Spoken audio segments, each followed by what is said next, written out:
Okay, question number 8 में कह रहे हैं कि given this is A P यहाँ पे A1 है, ये A2 है और A3 है, यानी कि ये एक सीक्वेंस में जो है वो ये वैल्यूज़ है। पहली फर्स्ट वैल्यू ये है, सेकंड ये और थर्ड ये है। To prove that 1/A 1/B and 1/C are also in AP। अच्छा, हम क्या करेंगे, हम इन इस A1 को जो है ना, A1 की वैल्यू हम यहाँ पे 1/A बनाएंगे, A2 की वैल्यू 1/B बनाएंगे, A3 की वैल्यू 1/C बनाएंगे। अच्छा, कैसे बनाएंगे ज़रा आप इसको देखें गौर से।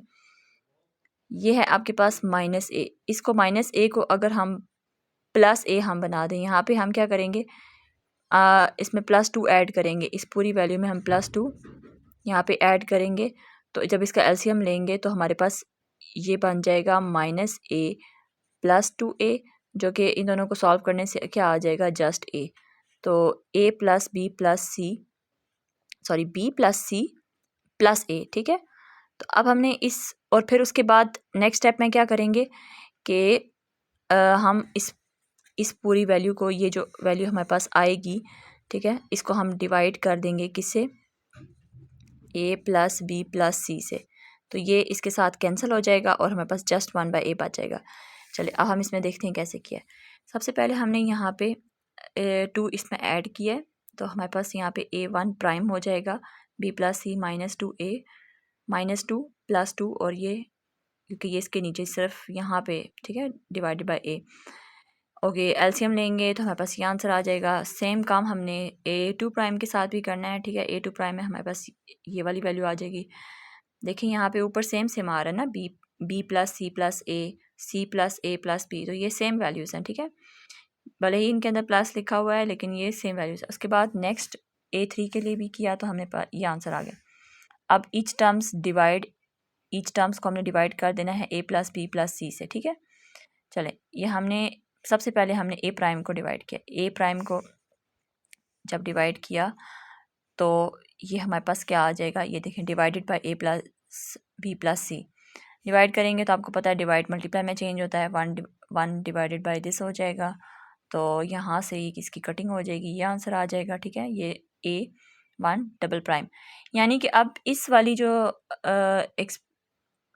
ये जो वैल्यूज़ हैं इनके ऊपर हम जो भी ऑपरेशन परफॉर्म कर रहे हैं, ठीक है, कोई भी जो एक्सप्रेशन है उसके ऊपर हम कोई भी जो है ऑपरेशन परफॉर्म करें, क्योंकि ये अरिथमेटिक प्रोग्रेशन में, ठीक है, यानी कि ये अरिथमेटिक प्रोग्रेशन में है। तो इसका क्या मतलब है कि कोई भी हम ऑपरेशन परफॉर्म करते हैं तो जो हमारे पास न्यू टर्म्स आती हैं वो भी हमारे पास अरिथमेटिक प्रोग्रेशंस होती हैं। तो इससे जो न्यू टर्म्स आती है उसको कोई डिफरेंस नहीं पड़ने वाला, क्योंकि उसकी जो ओरिजिनल टर्म है वो क्या है, AP में है। हम इस बात को इस तरह लिखते हैं, since the original expression were in arithmetic progression and we perform the same operation on each terms, so 1/A 1/B 1/C are also in AP। देखिए यहाँ पे A2 डबल प्राइम के लिए भी हमने वही काम किया, A3 डबल प्राइम के लिए भी वही काम किया, ठीक है। तो हमारे पास ये आंसर आ गया। ओके, नेक्स्ट है जी question number, this is question number 9। Ball rolling up an incline covered 24 meter during the first second, 21 meter during the second and 18 meter during the third second. Find how many meters it covered in 8 second. Okay, this is question number 9. Question number 9 में बोल रहा है A1 जो है वो, यानी कि first second में जो बॉल कवर कर रही है डिस्टेंस 21 मीटर, सेकंड में 21, एंड जो थर्ड है उसमें 18 मीटर कवर कर रही है। तो we have to find A8 metre में वो कितना डिस्टेंस कवर करेगी, मीन्स कि नंबर टोटल n जो है वो कितना है, n भी 8 है, ठीक है। तो सबसे पहले हम इसका सीक्वेंस लिख लेते हैं, 24 21 एंड 18। आप देख रहे हैं कि ये डिक्रीज़ हो रहा है, ठीक है। तो डिफरेंस फाइंड करेंगे तो इसका -3 आ जाएगा, और दोनों तरफ से इसको 18 को भी इसमें से माइनस करेंगे तभी -3 आएगा, इसको भी माइनस करेंगे तभी -3 आएगा, ठीक है। तो D आ गया -3।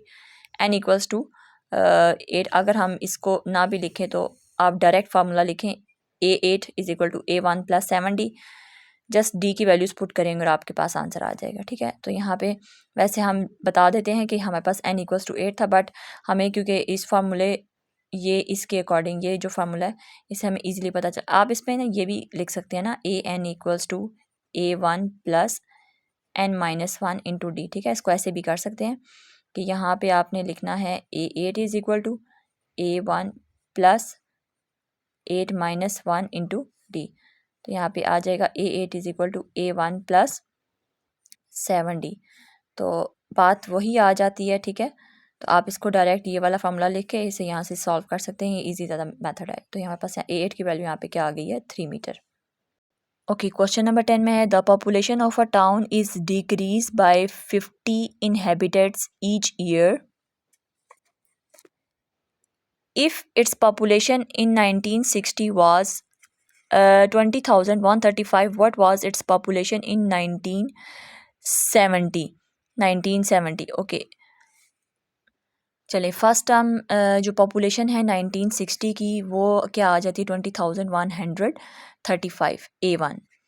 पॉपुलेशन डिक्रीज ईच ईयर, अगर हर साल में पॉपुलेशन डिक्रीज़ हो रही है तो ठीक है, फर्स्ट ईयर में जो 1960 थी, ठीक है, जो फर्स्ट टर्म आ रही थी ये A1 थी, 20,135 है। ठीक है, और A2 में से आप जो है वो 500 आप माइनस करेंगे तो यहाँ पे जो आपके पास वैल्यूज़ आ जाएगी, तो जब हम इसको माइनस करेंगे तो हमारे पास ये 19,635 आएगा। ठीक है, हम लिखते हैं यहाँ पे 19,635।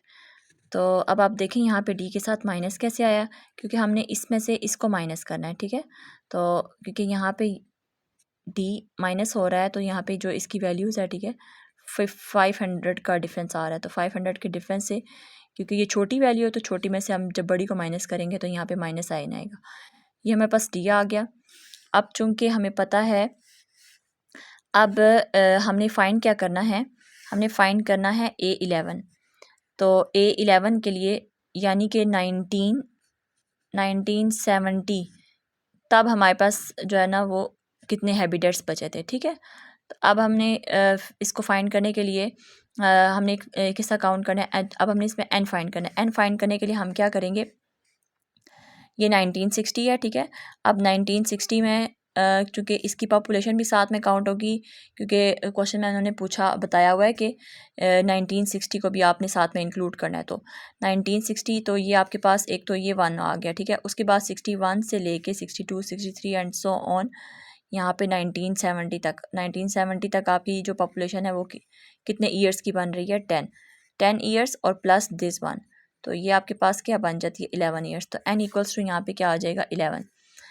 ओके, तो आपने A11 फाइंड करना है तो कैसे कर लेंगे, A1 प्लस 10D। आप इसको ऐसे भी कर सकते हैं, A11 equals to A1 plus 10D। Simply just कर लें, ये भी आपको करने की कोई ज़रूरत नहीं है, आप जस्ट ये फार्मूला लगाएं और इसमें A11 इक्वल्स टू A1 की वैल्यू ये आ जाएगी 10 आप लिखेंगे, और D की वैल्यू क्या आ जाएगी, -500। जब हम इसको सॉल्व करेंगे तो हमारे पास ये आ जाएंगे 15,135। तो the population of the town in 1970 was 15,135 inhabitants.